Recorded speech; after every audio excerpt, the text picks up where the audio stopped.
Hey collectors! I know I've been a bit slack lately, but things have calmed down a lot, so I should be able to get back up to speed with my videos. Yay! Today I'm going to be going through and looking at my May and June haul. Pre-warning, this is a big one. I picked up 6 scales in May from quite a few different companies, so I'll just get straight into it. To start, I picked up Eriri from Good Smile. Her box is pretty boring, pretty much what you'd expect. Set up, Eriri looks lovely. She looks like she's getting dressed for school, but she has references to her hidden doujin life through her glasses and green jacket. The addition of the jacket is a fantastic idea. Without it, I feel like she would have been far too boring. One thing I always enjoy are fluffy bases. I had to assemble the cardboard box myself, which is always fun. To ensure it stayed shut without bending the card more than it should be, I used some clear tape. I don't know whether this is going to be a good idea when I eventually move and have to box her up, but that can be future Cat's problem. Her pigtails are detachable so that you can remove her jacket to reveal the rest of her uniform. You can clearly see her bra and half done up shirt. Sitting next to the previously released Utaha, you can see that this 1/7 scale was a great idea. They would look far less impressive on a smaller scale. Next was Momohime from Amakuni. I'd been looking forward to this figure for some time. 1/7 scale, nothing but a towel. What's there not to love? Her base is that from the rocks in the hidden hot springs. I was so happy to open her up. Oboro Muramasa is one of my favourite games, and Vanillaware in general makes me very happy. Amakuni did a fantastic job on her. The skin is well shaded, her overall body shape is super nice to look at, there's a wonderful bit of boob squish and a shapely butt. The only bad thing I can think to say is that when I was feeling her skin, there were a few rough spots from the mould, which is a shame since I know that companies are able to avoid doing that. The inclusion of Jinkoro was a great addition. It really ties into the scene and it's a good splash of colour. Looking at her hair, while overall it's simple, Amakuni's shading work makes it look fantastic. I'd heard of many accounts of Momohime's fringe being victim to paint transfer right out of the box, so definitely be mindful of that if you decide to purchase her. I was really happy to see that mine was fine though. Standing her next to Alta's Momohime, who's getting a recolor by the way, you can see that there is a difference in detail. While Alta's is far smaller, they've included much finer details, and I think those details are what makes her much nicer overall. From Max Factory's wonderful hobby selection came this awesome rendition of Sorceress. She's my second from the premium line, and while she's nice, I do wonder what the point of the line is. At first I thought it was for large DX editions of figures, but they seem to be putting other figures that I would normally think to see as standard releases. Regardless, her details are great. The scale makes everything look much more impressive, and the small details such as the skeleton and the shield give the base a fantastic feel. That said, the one thing that still puts me off is the angle that her leg bends. I don't normally mind these things, but for some reason this does. As with most figures like this, her hat is removable, but there's not much reason to since there's no alternative hand. I don't feel like she was worth the price, but she's very nice anyway. Hot Milk Girl is an original character from Kizuki Aruchu, who has had quite a few figures made from their art, including Gamer Girl from Native. This figure is by Skytube and sits at 1/6 scale.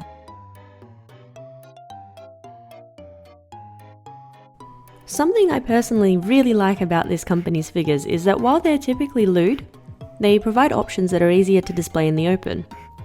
And I always appreciate the whole less is more when dealing with showing skin. Plus figures that are all skin aren't as interesting to look at as cute baggy sweaters. But on that, this figure comes with so much stuff. It's all individually made and possible to display however you like, and this was a huge selling point for me. I love miniature things. Setting up her headphones, and I can't believe it's not a PSP. It's really easy, but it can be a little bit fiddly. The same goes for her cast off. She has very thin pegs in her sweater that are pretty easy to break. The lace paintwork on her socks, the sculpting shading on her hair, and the cat dragon hood thing. Her details are great. This 1/7 scale of Kurosaki Mayo was a bit of an impulse buy for me. I've only been collecting the Max Factory lingerie line for To Love Ru because I love the artwork, but this figure from Ulta is amazing and I just couldn't resist it. Her pose has been toned down from the original source, which is far more lewd. But the contrast of her skin against her leather-esque outfit, along with her bright red hair, makes her wonderful to look at. As per what you'd expect from Ulta, the quality of work really shows on what would normally seem like quite a simple figure.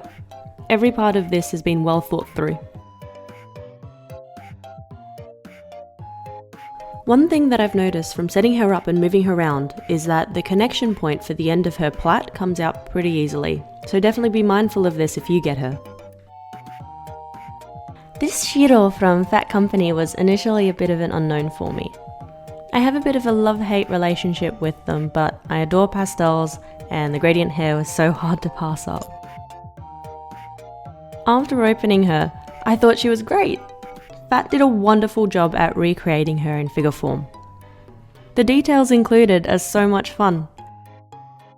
The chibis of the cast and the world that she holds in her hands are well made, though be careful of the tiny parts included. They look like they would break easily or get lost. The world that Shiro holds in her hands can be taken out and be replaced with other things, like oranges or Kirby's. One thing I know a lot of people would be wondering about is the hair seams, since Kotobukiya's Shiro had a lot of issues. Well, as a quick look on mine, it's definitely better than Kotobukiya's. There's still a lot of obvious seams, but it doesn't look like that's entirely avoidable. But at the least, she's designed to be admired with her up higher than eye level, so you shouldn't see it. I also picked up an item on impulse that I wanted to show quickly. This is a desk calendar of Homura's timepiece. I haven't been able to get a replica, so this was a good alternative. It's not year specific, so it's just a matter of updating the date, month, and day. It's made of metal and comes with a plate stand, which is fabulous for displaying it with a Madoka collection. So in June, I picked up even more stuff. 6 scales and an Nendoroid as far as anime merchandise is concerned. I also picked up this Back to the Future 2 hoverboard set, but I'll do a separate unboxing and review for that, so keep an eye out if you're interested in seeing an actual hovering hoverboard. First up in this order is Nadeko, Medusa version from Good Smile. They keep making fantastic Monogatari scales, and they make it hard to resist them. This figure in particular is based on the artwork from the cover illustration from Otori Monogatari Volume 2. Nadeko comes with quite a lot of stuff. 6 bottles of sake, the shrine donation box with money all over, and what I think is meant to be a whaling spear? Her base is a flat circle, but it's textured. It's quite nice for something that could have been really simple. Set up, she's just incredible. She's a little small at 1/8 scale, but it means she'll go perfectly with all the previously released GSE Monogatari figures. Her hair and dress flowing in the wind is so well recreated from the artwork, and all of the small details have been thoughtfully sculpted and painted. Her face has a slightly crazed look, which I think is really well done. The only setback that this figure has are the hair seams. Since the hair is so light and so smooth, the seams are particularly obvious. The shadows emphasize their indents, and while it's really easy to see, really you shouldn't be paying attention to her hair when there's so many more nice things to look at. Also from Good Smile, the next Nendoroid in the Toho line, Komeiji Koichi. She's very cute. I'm really happy with how regularly they're releasing these at the moment, with Satori due out this month. A normal situation with Toho Nendoroids is the very few parts, and Koichi unfortunately is no exception. She doesn't come with much at all. But this doesn't mean she's easy to set up. Looking at the instruction sheet, there's steps to show how to attach the fine cables. There's multiple of these included, but the images honestly don't help that much, and I've never been so annoyed at putting one of these Nendoroids together. Another thing that frustrates me with the Toho series is the fact that they keep changing the bases.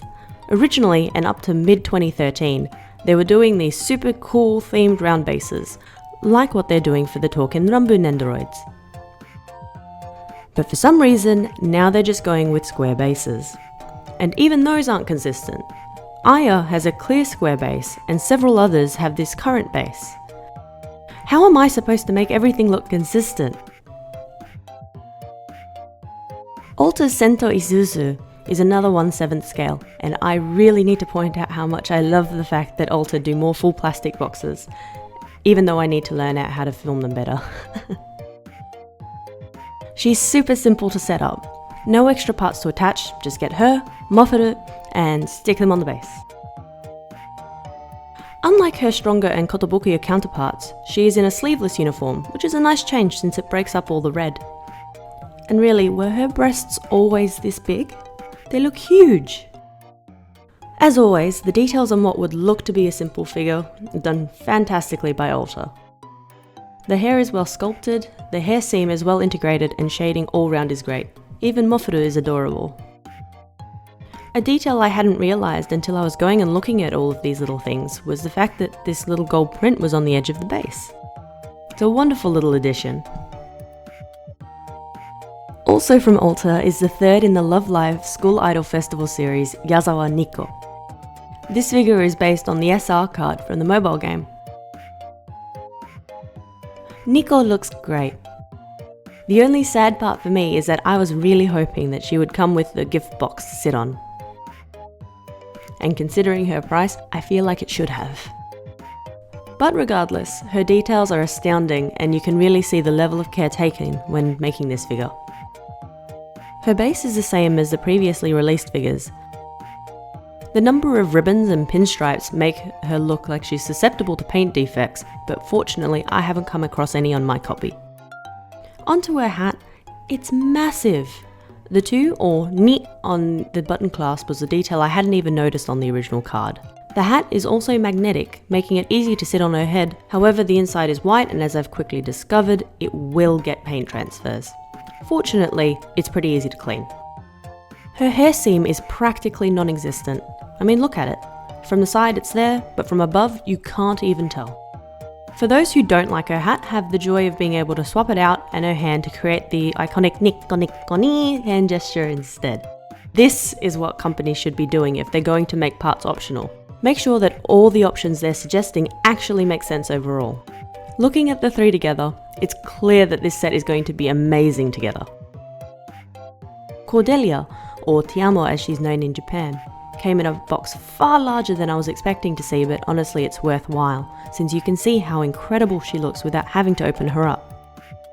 Fire Emblem seems to be so popular in the West, so it always makes me wonder why Max Factory's Fire Emblem Awakening figures drop in price right after release. Opening and setting her up is pretty easy. Her pose is wonderfully dynamic, which I absolutely love.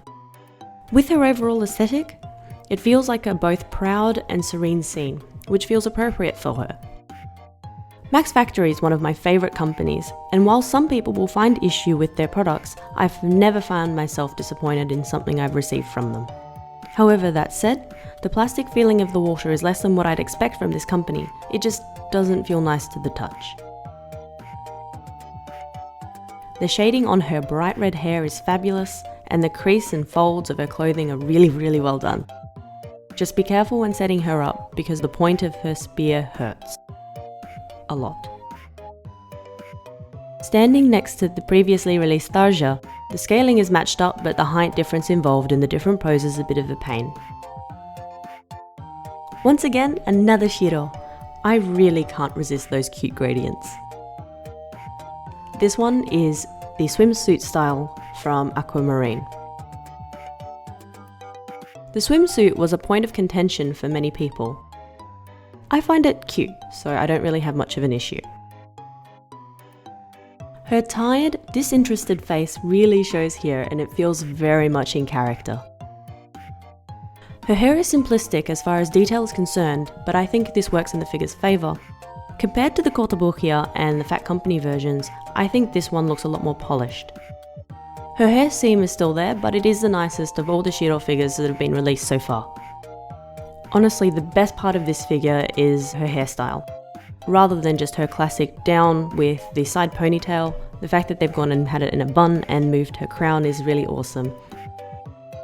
The gradient as well looks a lot more summery, which is very appropriate for this figure. This next one is quite lewd. Neido's Alice exhibition. Many people who talk to me regularly know that I've been looking forward to this for quite some time. I love Alice in Wonderland themes, and the art and prototype was so exciting. Let's look at the box. It is covered in sweets and Alice themes, and it's just great. It's bright and colourful. However, upon opening her, I was disappointed.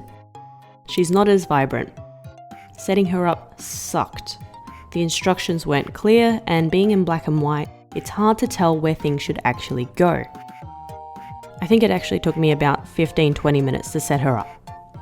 And this is just with placing a part of her dress and a part of her ribbon. With that out of the way, her face is nice, though the teeth are a bit strange.